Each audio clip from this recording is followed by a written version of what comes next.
Bom, saiu um novo capítulo de One Punch Man. Olha, se tem uma coisa que esse capítulo mostrou pra gente, é como que o mundo não faz a menor ideia da realidade do King. E é sério mesmo que o monstro entrou pro time dos heróis? Vamos ver isso agora.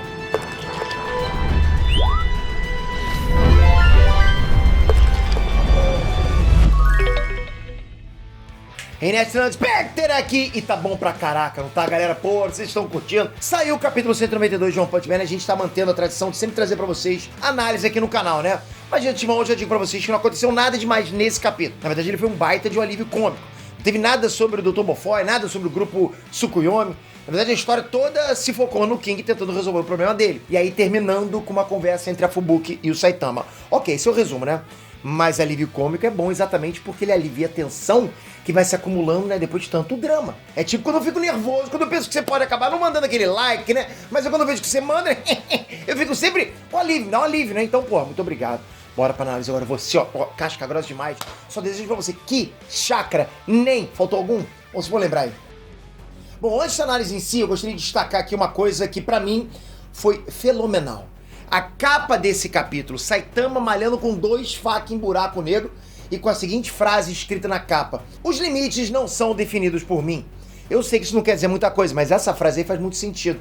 Não é que alguém sem limite pode definir o limite das coisas, entende? Se ele trata deuses, dragões, demônios, insetos da mesma forma, como que ele vai definir o limite deles? Não existe, ele não consegue nem entender o que é limite. Usar o Saitama para definir o limite de qualquer coisa é tipo que ele medir o tamanho de uma formiga, mas em anos-luz, entende? E não em centímetros ou milímetros, sei lá. Enfim, eu gostei muito da capa, eu acho que ela reflete bem o que o Saitama é. A gente consegue entender a grandeza do Saitama, que é aquilo, cara. O Saitama, por não ter limite, quem não tem limite não consegue entender limite, não consegue definir limite. É a grandiosidade do Saitama, entende? E é interessante você pensar nisso, porque aí você levanta aquelas questões, o Saitama enfrentando personagem X, Y, quem é que ganha, Peter? Porra, você entende a diferença? O Saitama ele não consegue entender limite. Ele não sabe aonde que a força do adversário dele vai. Ele não sabe definir isso. Pra ele é tudo igual. Batman e Superman é igual, a mesma coisa. Mas enfim, o capítulo começa de onde o último terminou, né? Que foi com o King chegando no dojo do Silver Fang pedindo ajuda pra ele ficar forte. O King não suporta mais essa pressão de ser algo que ele nunca pediu pra ser. Então ele quer que o Silver Fang ajude ele a ficar mais forte, porque se isso continuar desse jeito, pô, mais cedo ou mais tarde algum monstro vai acabar matando ele, porque as pessoas estão depositando uma falsa esperança nele, entende? E cara, a situação dele é muito bizarra, porque ele não queria estar onde ele tá agora, mas colocaram ele nessa posição, entende? Ele foi lá passivamente. Agora, pô, todo mundo acha que o cara é o herói number 1 do planeta, então, pô, ele tem que tentar pegar esse status pra ele, porque sabe que alguma coisa pode acontecer pra ele, né? Ele pode pegar alguma coisa na rebarba ali e tomar um sacode de uma hora pra outra. Ele tá tendo que ter um olho na nuca, né? Então o King acaba tendo que contar pro Silver Fang tudo que tá acontecendo. E ele conta tudo, diz que é tudo mentira, que ele nunca foi forte. E na hora que ele fala isso é que a gente percebe o quanto as pessoas aumentam tudo. O Charan começa a dizer várias lendas sobre o King, sabe? Sobre ele ter voado pro espaço com uma bomba que iria destruir todo o sistema solar, sobre ele ter viajado num tempo e salvado a humanidade de ser morta por uma chuva de meteoros, ou que as crateras da Lua só estão lá pelo King ter usado a Lua mesmo como saco de pancada. Olha isso, olha a ilusão que as pessoas têm. É aquela velha história, né? Você tá num manicômio, você pergunta pro louco, você é louco? Se ele falar que não é, você vai falar que ele é louco mesmo, entende? O cara vai falar o quê? Ele tem que falar que é louco. Se ele fala que é louco, ele é louco mesmo. Se ele fala, não, eu não sou louco, pô, tá vendo? Ele é louco. O King vai falar o quê? O que ele fala pras pessoas, as pessoas vão falar, não, tu tá mentindo. A gente sabe que você não é isso. E o que é pior é que eu falei, o King nunca pediu isso. Ele nunca nem tentou colher os benefícios dessa fama. Ele não quer essa fama pra ele. Mas agora não tem como, a fama chegou, ele tem que aguentar. O problema é que o Silver Fang simplesmente entendeu tudo errado. Ele simplesmente achou que o King tava precisando treinar, não pra ficar mais forte, mas pra acalmar a fúria do motor King. Então ele dá uma carta de recomendação pro irmão dele treinar o King. O King, não adianta. Ele tenta explicar para as pessoas não querem entender mais. Ele chegou no status de louco de manicômio. Não adianta falar que não é louco, não adianta falar que não tem esse poder todo, entende? O problema é que o irmão do Silver Fang faz a mesma coisa. Ele também acredita na falsa fama do King e também dá uma carta de recomendação. E manda o King para outro dojo. E tudo isso se repete de novo e de novo. Simplesmente ninguém quer treinar o King porque todo mundo tem medo do fucking King. Isso é muito maneiro, cara. Isso é muito maneiro. Cara, isso é genial. Na última tentativa dele, o King vai parar numa caverna pra onde os lutadores de artes marciais tentam buscar a iluminação, entende? E lá nessa caverna ele encontra um cara meditando por tanto tempo que ele tá com o aspecto de uma múmia. O King, claro, sai correndo de medo dali porque não era isso que ele tava procurando, pô, não é? E não era eu que tava na caverna. Mas o curioso, galera, é que o mestre de artes marciais que mandou o King pra lá não me é estranho. Se vocês repararem bem, ele tem 3 cicatrizes em formato de X na cara dele. E como eu sei que o One Punch Man não trabalha com detalhe solto ao vento, é tudo amarradinho, tudo com referência pega de algum lugar mesmo, eu realmente acredito que esse cara foi mestre do Goketsu. É aquele lutador que acabou virando monstro na segunda temporada. Inclusive os dois possuem a mesma cicatriz no queixo. Fora isso, assim que o King sai de lá, ele se assustou com a silhueta de um monstro. Entende só? Meio que o reflexo do monstro ali.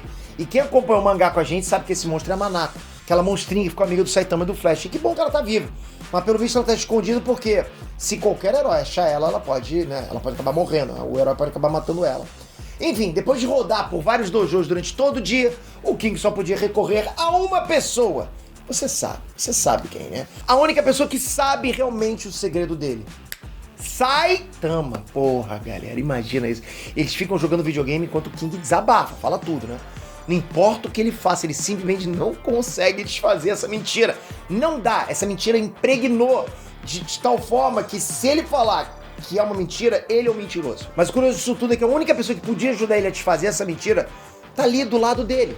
O Saitama simplesmente poderia mostrar pra todo mundo que nunca foi o King, sempre foi ele. Mas ao invés de fazer isso, o Saitama manda o King ir treinar puxando ferro. Ele acha que o treinamento crossfit dele realmente vai funcionar com o King. Ele não treinou lá fazendo push-ups, né? Fazendo abdominal, né? Já até esqueci o treinamento do Saitama, né? Tinha que comer uma banana, correr 10 km.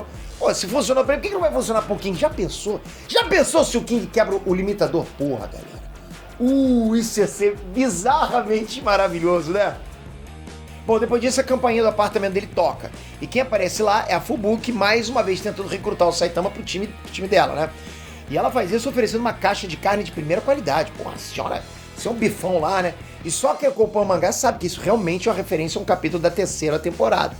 O Saitama não tá com muita paciência, ele chega até a bater a porta na cara da Fubuki, porque parece que a Fubuki não aprendeu nada depois da luta contra Tatsumaki, mas a Fubuki explica que ela não tá fazendo isso pra se escorar em heróis mais fracos.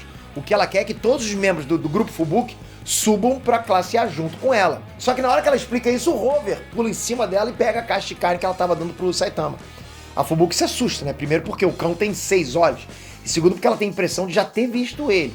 E realmente ela já viu, porque durante a guerra contra a Associação de Monstros, a Fubuki lutou contra o Rover junto do Silver Fang e do Bomb. Só que naquela época o Rover tava gigante, agora ele tá pequenininho, né? Bom, o Saitama insiste em não entrar pro time da Fubuki, ele não quer, né? Insiste, fala, não adianta que não quero entrar. Mas ele agradece pelo petisco pro Rover, pelo menos isso funcionou. Depois disso ela sai de carro, mas o Rover segue ela.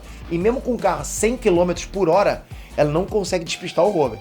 Ele tá seguindo o carro na cola do carro ali. Porra, ô cachorrinho bizarro, né? 6 horas, como é que vai despistar o cachorro com 6 horas? A Fubuki então recebe um chamado de aparição de monstro. Apareceu um monstro em algum lugar. E logo o grupo dela vai enfrentar essa criatura aí.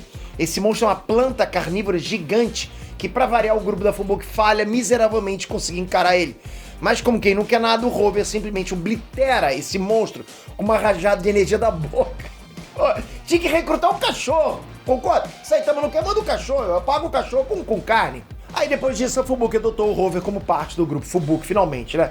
Que confirma o que eu havia dito lá quando o Rover apareceu depois do combate contra o Garou, que alguns monstros se uniriam aos heróis nas próximas sagas, e realmente parece que o Rover é o primeiro deles. E pra quem viu o que ele fez na saga da Associação dos Monstros, sabe muito bem, porra, o baita reforço que ele representa agora. O time da Fubuki tá caixa agora, só pagar com carne, como eu falei, né? Faltava isso. Agora é o seguinte, imagina comigo, imagina o Saitama realmente resolve treinar o King se dedica, que nem o Saitama se dedicou, quebra o limitador.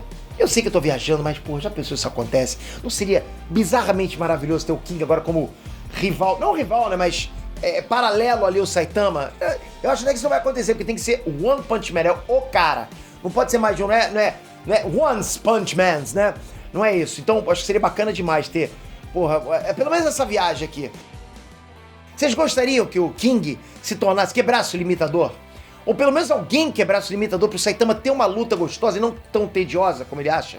Comenta aqui embaixo, toca aqui, se inscreve no canal, porque isso é bom demais. Eu só agradeço o fato de eu poder vir aqui falar nerdice pra vocês, porque eu saio daqui, vou lá pra minha sala e falo outras coisas. Aqui é bom demais.